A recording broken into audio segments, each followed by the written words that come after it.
Salamat sa Diyos sa panibagong araw na pinagkalob sa atin para makagawa tayo ng video mga bro.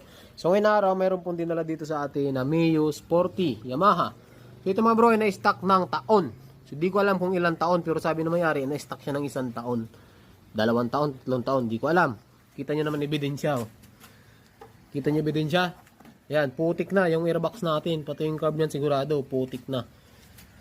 So sa pagkaganito mga bro, yung troubleshooting natin ito kasi na-stock siya. So check natin yung compression, yung kuryente, yung gasolina para umandar. Tapos linisan natin yung mga dapat linisin.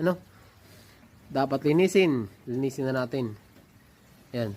So meron tayong video nito sa YouTube mga bro kung gusto nyo mapanood yung gagawin natin dito. Meron po tayong video nito sa YouTube channel. So bibihira kasi tayo mag-upload sa ating Facebook page, di ba? Sa YouTube po tayo. Ayan, so maraming salamat sa may-ari ng motor na ito dahil dito sa atin